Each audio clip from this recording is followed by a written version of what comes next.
Hey guys, and welcome back to the channel. You know, in today's world of cleaner emissions, better fuel efficiency, and of course, electrification, it almost seems irresponsible to be driving something like these two dinosaurs that I have right behind me. But as you guys know, here in America, we love our SUVs, and what you're seeing behind me are two of the latest big three-row truck-based SUVs that Toyota and Nissan have to offer. On my right is the 2021 Toyota Land Cruiser Heritage, and on my left is the completely refreshed 2021 Nissan Armada Platinum. Now, obviously, these two vehicles are some of the largest vehicles. Well, the Armada is the largest one that Nissan offers. Technically, Toyota offers a Sequoia that's larger than this, but they are the flagship of each of their automakers' lineup. In today's video, I'm going to compare the two, and we're going to find out if you guys are looking for a new three-row family car or family truck SUV that can tow heavy loads, which one of these two Japanese offerings is the best one? Stay tuned to find out.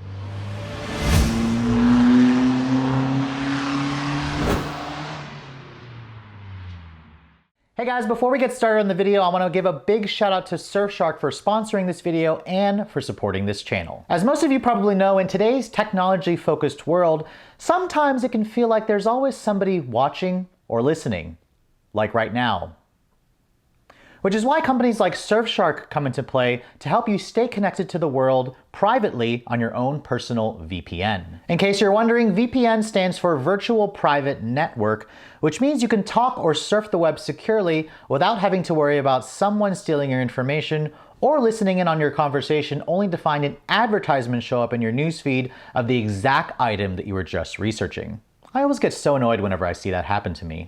In addition to security wherever you go, Surfshark also offers its users the opportunity to stream videos from Netflix or Hulu, but gives you access to unlock video libraries from up to 15 different countries. So even though I'm filming this here in PA, I could technically use Surfshark to unlock video libraries for users that are exclusive to, let's say, Japan. The best part about Surfshark is that one subscription can be used on an unlimited amount of devices, and you can try it risk-free because Surfshark is offering a 30-day money-back guarantee in case you guys aren't fully satisfied with it. So in addition to being able to try it risk-free, you guys can also take advantage of saving up to 83% off and getting 3 months free when you use the code word Redline. So to get started, just click on the link in the description below. And now, let's get back to the video. So as I mentioned earlier, both the Land Cruiser and the Armada represent the flagship SUV in both Toyota's and of course Nissan's lineup. Technically, Toyota has a better competitor for the Armada called the Sequoia. Unfortunately, I don't have a Sequoia here, so we're going to compare the Land Cruiser because this is about nearly as big, and it is also a truck-based SUV just like the Armada. Now, both of these vehicles have a pretty long lineage that dates back to the military days. Of course, the Land Cruiser has been Toyota's off-road vehicle that they developed back in the 1940s, and this is known as the Nissan Patrol in other parts of the world. Now, of course, their spiritual successors are completely different versus the original models. These are now big truck-based SUVs that are family vehicles designed to tow heavy loads and carry up to 8 people on board. Now, let me start with the styling of these two vehicles because both of them have been updated over the years, but their designs date back to 2010 for this one, although 2017 here in America, and 2008 for the Land Cruiser. Let me start with the Armada because Nissan gave this a pretty significant refresh for 2021. Of course, we have the big, massive V-Motion grille here. It's even larger on the Armada. It actually works on this vehicle, and you also have the new Nissan emblem, which I actually really like the way this looks. The emblem itself almost looks like it glows at night, but this one here does not. I'm imagining Nissan will offer that on some of their newer products. You can see full LED headlights are going to be standard. These headlights kind of remind me on the new headlights that you find on the next generation Rogue. You have an LED daytime running light, turn signal, LED low and high beam. These headlights are an upgrade over the pre-refresh models, which had just a low LED low beam, but halogen fog or high beams. Down here you can see there are LED fog lights, more of that chrome trim. This one here is the Platinum model, so it's the top of the line, painted in this very nice attractive shade of red. Now, the Land Cruiser, the last time Toyota gave this thing a significant overhaul was 2016. Actually, it's on its second refresh, so that's how old the Land Cruiser is. The company is saying they're working on a new version, but they haven't confirmed whether the Land Cruiser will continue to be offered here in the States, so I'll be curious to see what they decide to do. This one here is the Heritage Edition model, which is about $2,500 more. It includes unique accents like these dark finished headlights, the dark finish on the grille. You also have full LED headlights, although the turn signal is just an incandescent bulb. The Land Cruiser has LED low and high beams, adaptive headlights, headlight washers, and you have LED fog lights down here. Painted in this blizzard white exterior. I actually think the Land Cruiser looks pretty good from the front fascia, but you'll have to let me know in the comment section below which one of these two trucks looks better from the front. So once you get past their massive grills, you're probably wondering what are powering these two dinosaurs. Well, they both have big V8 engines, and that's kind of the way it was about 10-15 years ago. Let's start with the Land Cruiser because you guys all know this powertrain. It's the company's 5.7 liter I-Force V8. This engine dates back to 2006 with the Tundra. It still makes 381 horsepower, which are pretty good numbers. An 8-speed automatic is your only transmission option. Toyota replaced the 6-speed auto back in 2016. This powertrain still makes a pretty good amount of power, and it also makes 401 pound-feet of torque. So this is actually surprisingly a good engine. The Land Cruiser in general weighs in at around 5,800 pounds. It'll tow a maximum of 8,200 pounds, and fuel economy, well, that's the whole reason why I'm calling this video Battle of the Thirsty Dinosaur Queens, because this truck is rated to get 13 in the city, 17 on the highway. Regular gas, thankfully, is the only required fuel, but remember, you're not buying this to save fuel. Now, unfortunately, things don't get any better with the Nissan over here because we do have, again, a pretty gas-thirsty V8. This is the company's slightly smaller 5.6 liter V8. This is part of the VK engine family. This engine, again, dates back to at least a decade ago. It shares some of the parts, of course, with a VQ V6 with just 2 extra cylinders on it. Nissan actually upped the power for 2021. This now makes 400 horsepower if you feed it premium, so it technically has about 20 more ponies versus the Land Cruiser, and 413 pound-feet of torque. The Nissan continues to use a 7-speed auto, so it has 1 less gear versus the Land Cruiser, and because this is a bigger vehicle, it weighs in at just over 6,000 pounds. The Armada also tows slightly more at 8,500 pounds. Surprisingly, even though this is the bigger truck, it gets slightly better gas mileage, 13 in the city, 18 on the highway, but remember, you need to put premium in this one if you want all 400 horsepower. So from this angle, you can really see the sheer size of both of these vehicles. Remember, they are body-on-frame, truck-based SUVs that can tow heavy loads. And the Armada is the biggest SUV Nissan offers. And like I said, Toyota technically has a Sequoia that's even bigger versus the Land Cruiser. And let's start with the Land Cruiser's overall side profile, because at 195 inches long, this is actually not that long by modern SUV standards. Something like an Audi Q7, for example, is actually a longer vehicle. Its wheelbase is 112.9 inches long, which is again on the small side, but you can really see that the Land Cruiser is kind of built more to be a rugged off-road vehicle. You can literally see the body-on-frame construction underneath there. There are no running boards here, so getting into the truck is a little bit of a challenge for shorter drivers like myself.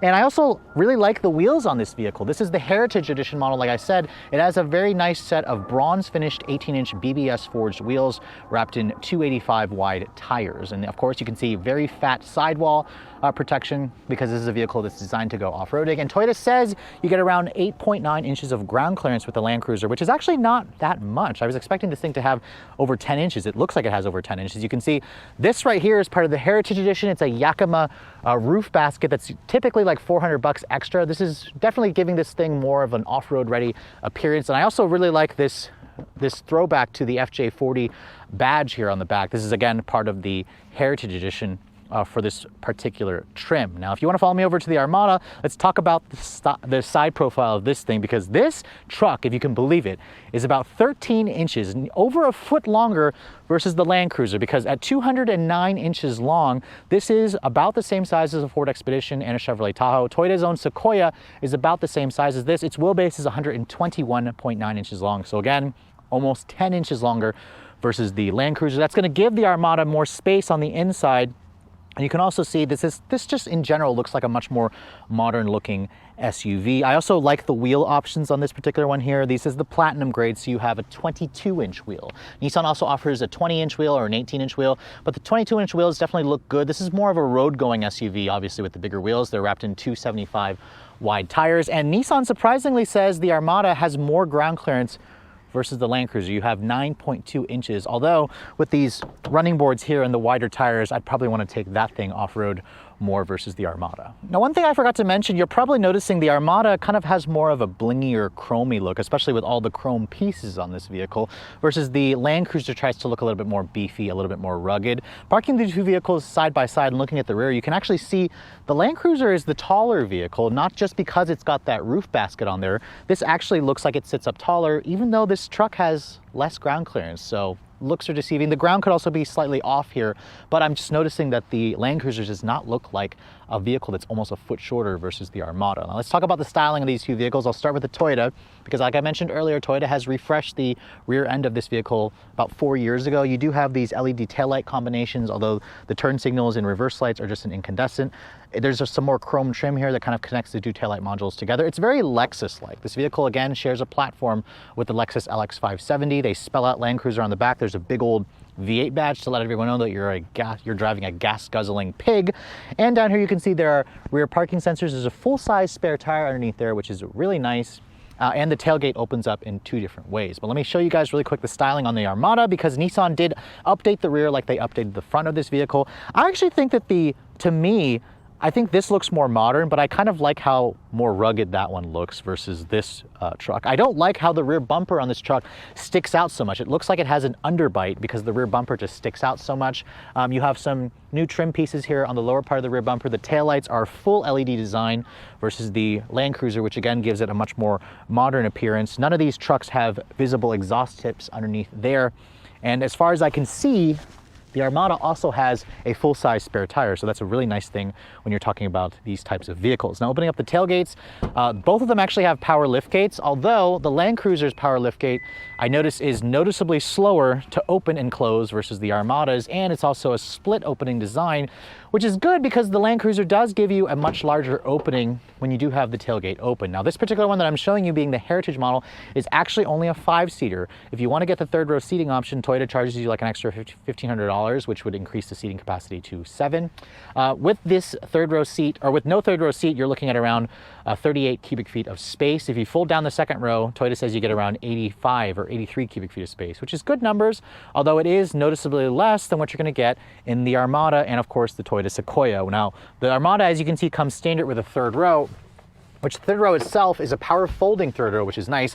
With the third row up, you get around 16 cubic feet of space, which is not much. Typically in this segment, you want to get a Suburban or an Expedition Max to get all of the space. When you push this button here, what I don't like about the third row, it is power folding, but I have to actually continuously hold the button back here, which is annoying.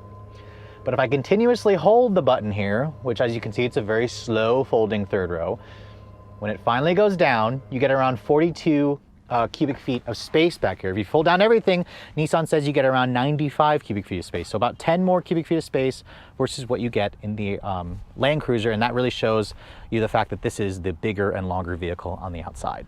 Now, moving inside, let me start with the Land Cruiser. Now, I want to remind you guys, these are supposed to be flagship vehicles. This is the most expensive vehicle that Toyota offers. This Land Cruiser here is almost $90,000. Now, the interior, does it scream $90,000? Well, let me first start with the door slam test.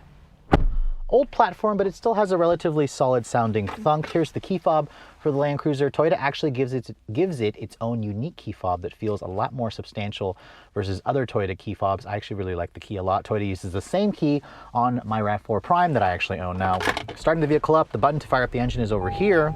You can see there's a power, tilt, and telescoping steering column. But at an instantly, I'm noticing just how old this interior looks. I mean, yes, Toyota has updated it with a 9-inch display here. It's touchscreen, but it lacks Android Auto or Apple CarPlay, which is just inexcusable in a vehicle that's this large, that's this expensive. I mean, just look at the home screen here. It just looks very, very dated. Even the GPS looks dated. You can see it was very slow to even switch between different modes and menus. So Toyota, I'm disappointed you have not updated this. Now, the rest of this dashboard material is, for an SUV that's almost $90,000. Does it feel like $90,000? I'd probably say no. I mean, there are some nicer materials. I like the leather padding right here with the stitching. This is real leather. But this on the dash is a soft touch injection molded plastic where it should be completely leather stitched. The wood here looks extremely fake. Again, Toyota offers a Lexus version. Lexus offers their version, which has an even nicer interior with a 12-inch display that is more befitting of the $90,000 price tag that this one is stickered at. The wheel, you can see, has some wood on the wheel. This feels more like real wood, although it's probably not. The wheel itself is heated. You have heated and cooled seats. The gauges, you can see, look like they've been lifted right out of a Tundra with that very old display in the center. That's like a 3.2-inch display or whatnot. It's very, very old. You do have features like dual zone climate control or tri-zone climate control. You've got a nice backup camera or 360 camera, but the resolution, as you can see, is pretty terrible. So it almost makes this camera, kind of useless, although it is helpful in a vehicle that's this large. And then over here, there's like a lot of buttons here that can be a little bit busy. If you guys aren't used to seeing that, you can see there's a 4-wheel drive selector. You've got crawl control, you've got off-road turn assist where you can, allow the vehicle to make U-turns on a dime when you're off-roading. And then you have all these different buttons here for center diff lock. You can also make the transmission start out in second or put into a sport mode here. You got cup holders and whatnot. The one thing I do like about the Land Cruiser are the seats. I think the seats are very plush, they're very comfortable, well padded. They feel very Lexus-like, which is nice for comfort. And then above me, just a standard sunroof. Toyota doesn't offer a big pano roof on the Land Cruiser, which is kind of a shame considering the status of this vehicle. So having just hopped out of the Land Cruiser and into the Armada, now the one thing I do want to mention, I don't have final pricing on this 2021 model yet. I'm going to estimate that this truck is about 20 grand less. 20 grand less than that Land Cruiser. And at a glance, the interior definitely looks and feels a lot more modern. Let's first start with my signature door slam test. The door sounds relatively solid. I'd probably say they sound about equal. Remember, this is an old platform as well that dates back to 2010. Here's the key fob for the vehicle. It's the same old Nissan key fob with their new Nissan emblem on it. I actually, as much as I complain about this key being old, it's actually a nice key fob. It even includes remote start on the fob, and it's also a very good size. Now, the button to fire up the engine is over here. And right away, you just get a sense that the Armada is a much, much newer feeling vehicle. Nissan has done a good job with its refresh for 2021. There is this new larger 12.3-inch display here. This is part of the Nissan Connect head unit. It does include wireless Apple CarPlay and wired connection for Android Auto. This screen is a huge upgrade over the 9-inch one in the Toyota and over the 8-inch display that you had in the previous generation. When I put the vehicle into reverse, you can see there is a full 360 camera, but the resolution also looks terrible, just like it does in the Land Cruiser. So I'm annoyed that Nissan upgraded the screen, but didn't upgrade the resolution on this camera. That would have been nice for them to do. In terms of the materials, I do find this to be nicer versus the Land Cruiser. You can see there is stitching here. This is genuine stitching with leather on the dash. It's also on this portion, although the stitching here does feel like a fake stitching. It's a soft touch injection molded plastic. The steering wheel also got slightly updated this year. You do have a new leather stitching on the airbag cover with the new Nissan logo. It's also a powered tilt telescoping steering wheel. The steering wheel itself is also pretty old, but it's not any older than the one in the Land Cruiser. And they also put a new 7-inch display over here, which definitely looks a lot better, a lot more modern. You can see both of these trucks have, driver assistance tech. Nissan calls it Nissan Safety Shield 360, while Toyota calls it Toyota Safety Sense. But I'd argue that the Nissans is definitely going to be easier to use and more modern, although this is still not up to par from some of the best that you can find from the company. In terms of other features, I also like how the interior is kind of laid out. It's a little bit more user-friendly for me. I also like how this screen is very, very, very large and much colorful. It just looks a lot more modern. And again, the wireless CarPlay is a huge bonus. You have traditional knobs and buttons. Nissan also offers heated and cooled seats, a heated steering wheel. Both of them have 2-person memory on the driver's side, which is nice. And then down here, you can find modern features like wireless phone charging, which you don't even get in the Toyota. You have a similar shifter for the 7-speed auto. And then down here, if you don't want to use the touchscreen, you can also use this command controller knob, which is very Infinity-like. Your cup holders are over here. And I also really like the leather quality. The seats are pretty comfortable and plush. I also like the diamond quilting, although I think the one in the Land Cruisers have slightly softer padding, which would be nice. The door panels even have kind of like this gathered leather look, which also looks pretty cushy and expensive. And then above me, just a standard sunroof. Nissan sadly doesn't offer any pano roof on the Armada, which would be nice. But overall, I think the interior for the Armada is a clear winner because not only is it more modern, it's also much more spacious. Now let's start by getting into the back seat of the Land Cruiser. Remember, this one here does not have the third row, so I'm only going to show you the second row of this vehicle, which, by the way, I mentioned earlier, no running boards, so getting into this truck is a little bit of a challenge for somebody short like myself, but there is a nice grab handle here that helps you get in the vehicle. And when you get back here, Toyota actually only says there's 34.5 inches of legroom back here. 34.5 doesn't seem right, especially when I'm sitting back here. There is a good amount of space. I like how the floor is almost completely flat. Not very good foot space underneath the front seats, but the vehicle is wide enough to allow 3 people across, which is nice.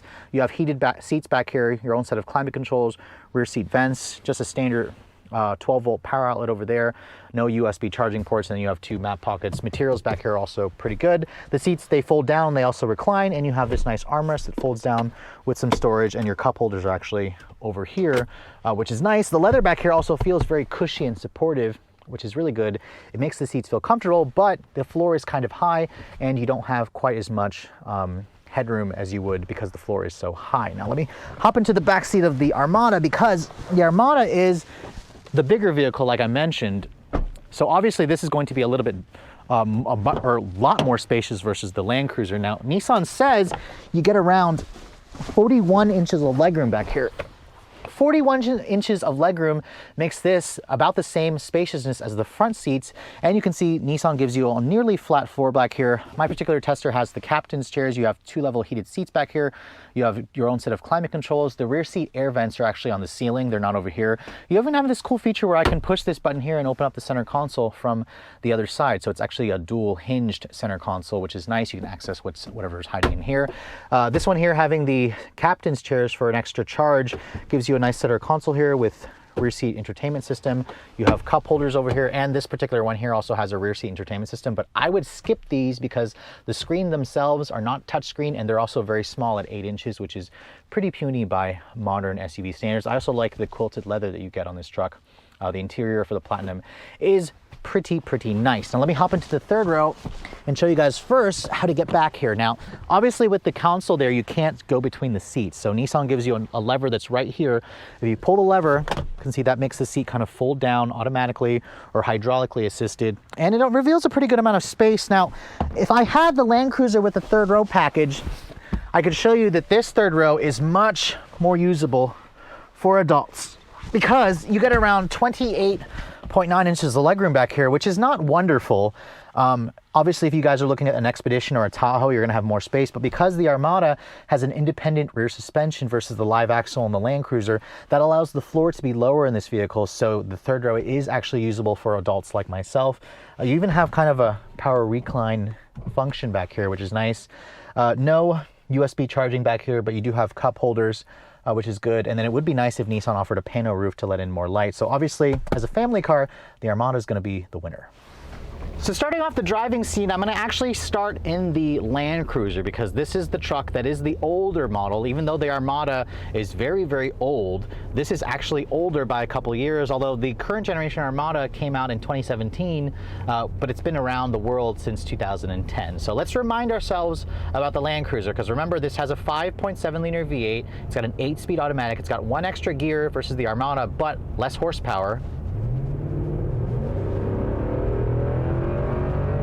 Slightly slow response there from the transmission when I put my foot down, and it doesn't quite feel as quick as the last Armada that I drove last. Of course, we're going to get into the 2021 model, we're going to compare it there, but you're going to notice that the Land Cruiser feels very heavy. Now, it's got a very off-road oriented suspension, the Heritage model, so you're going to notice that the ride quality is a little bit on the bumpier side. It's also very soft. It's very soft, and it constantly makes me feel almost nauseous over some pavement, so be sure you try this vehicle out before you actually purchase one. The steering on the Land Cruiser also is pretty slow. It's off-road oriented. It's, you know, got a soft suspension, so the body kind of wallows about. So obviously daily driving the Land Cruiser is kind of a chore, but it's still very comfortable. Visibility is also good. You've got Toyota Safety Sense standard, but it's their older system, which isn't great. And I really like the view of this vehicle in the driver's seat. It's got a very commanding view of the road.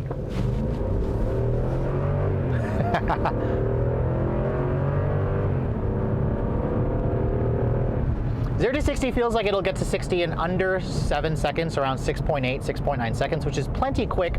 I'm not entirely sure if it's quicker than the Armada. It feels pretty similar. The roof, that basket on the top, the Yakima basket, does create some wind noise. So you may want to remove that if you guys are a little sensitive to the wind noise and whatnot. But I do like the seats in this vehicle. They're very comfortable and plush, but the ride quality, surprising, is a little too soft for me, and then over some broken pieces of pavement, it's almost a little too bumpy. The suspension just doesn't seem to know what to do with itself. When you combine that with the very soft, or the numb steering and the wallowy suspension and whatnot, it's just not a very pleasant car to drive on the road.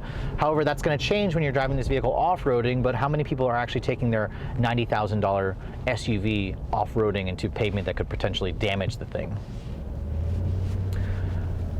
Overall, the Land Cruiser is a nice driving SUV, but let me hop into the Armada. Let's compare. Remember, these are two old dinosaurs, but hey, maybe one of them drives a little bit less like a dinosaur.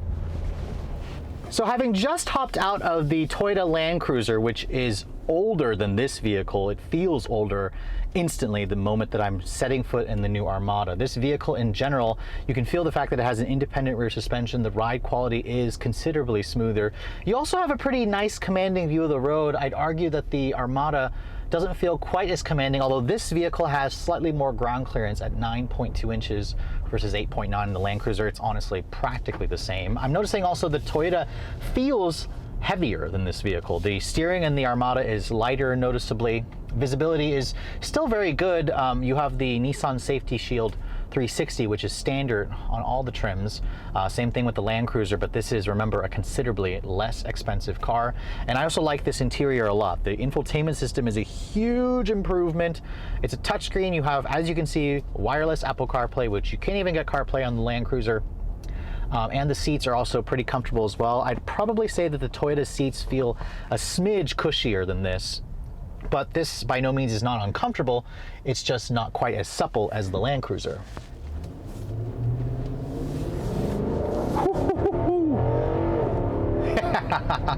I do like this engine as well. I much prefer this powertrain over the one in the Land Cruiser. We have a 5.6 liter V8, so basically the same displacement, a little bit smaller. You have one less gear. This is a 7-speed automatic. Oh, I'm surprised it didn't actually downshift there into first. I was hoping it would, but it has 400 horsepower, so about 20 more ponies than what you get in the Toyota. Let's come to a stop here. I'm just going to basically put my foot down. There's no sport mode or anything like that.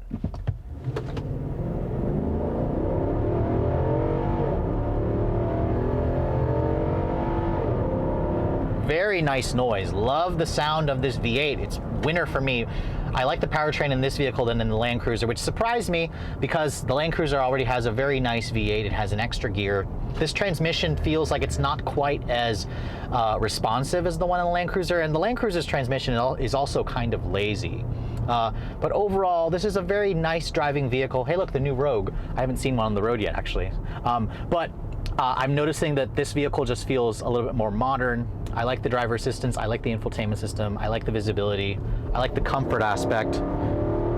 And 0 to 60 feels like around the 7-second mark. If I was going to drag race the two, which I'm not, because who in their right mind is going to do that for these vehicles, I'd say that they would be probably neck and neck. This vehicle may be a smidge quicker. In terms of weight, the Armada is actually slightly heavier, which surprises me because remember, this is the vehicle that is about a foot longer than the Land Cruiser. The Land Cruiser itself is huge, but this is actually bigger by a foot, which really, really shocks me. And considering that it gets slightly better gas mileage in terms of the APA figures, that also is shocking. In fact, I got slightly better gas mileage in this vehicle than I did in the Land Cruiser, which was averaging around 11 miles to the gallon. This at least was averaging 13 in the city. So it kind of shows you that even though they're both big, thirsty V8s, the Armada somehow manages to get slightly better gas mileage, and I'm not entirely sure how.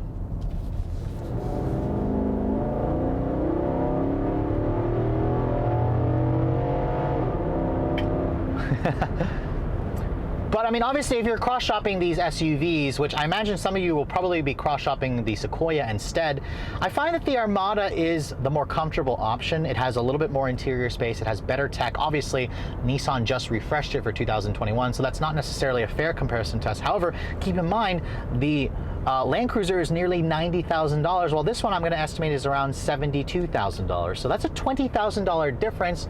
And what do you get with the Land Cruiser besides just the heritage?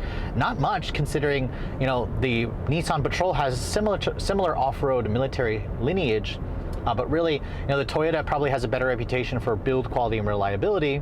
But I'd argue that the Armada is probably the one that's going to be easier to live with on a daily basis. And it's probably the one that a lot of families are going to prefer for the additional interior room and the additional cargo space.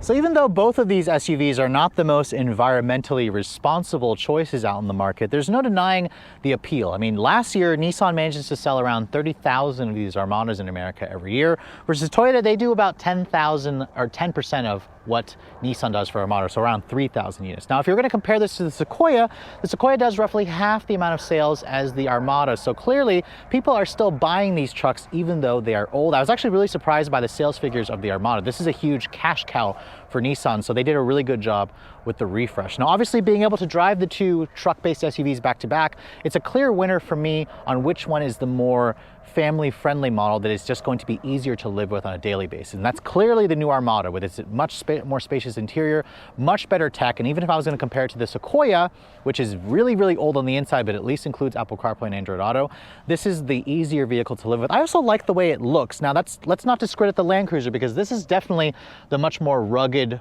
vehicle. This is the truck-based SUV that I would not hesitate to take off-roading, versus this one here with its big 22-inch wheels and its lower front air dam, which is all for aerodynamics. I'd be hesitant to take this off-road, versus this one looks like you can basically tackle an apocalypse, a zombie apocalypse, especially with the roof rack basket on the top.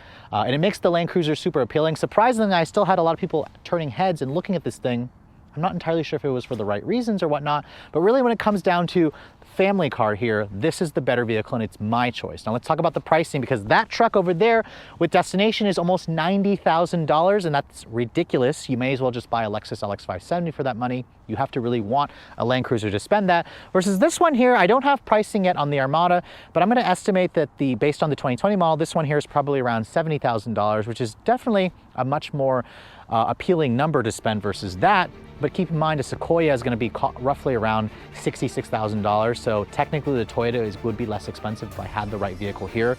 But if I did have the Sequoia, which I drove a 2020 model earlier this year, I would still take the Armada. So if you guys are looking for a Japanese 3-row truck-based SUV that can tow and haul heavy loads and carry up to 8 people, this is probably my choice versus the Land Cruiser or the new Sequoia. But with all that said, I hope you guys have enjoyed my full comparison test overview between the 2021 Land Cruiser and the 2021 Armada. If you're also looking to see the latest cars I'm testing, be sure to follow me on Instagram at redline_reviews. Like us on Facebook, and as always, guys, please keep subscribing to the Redline Reviews YouTube channel for all the latest reviews. Thank you so much for watching. I'll catch you all in the next video.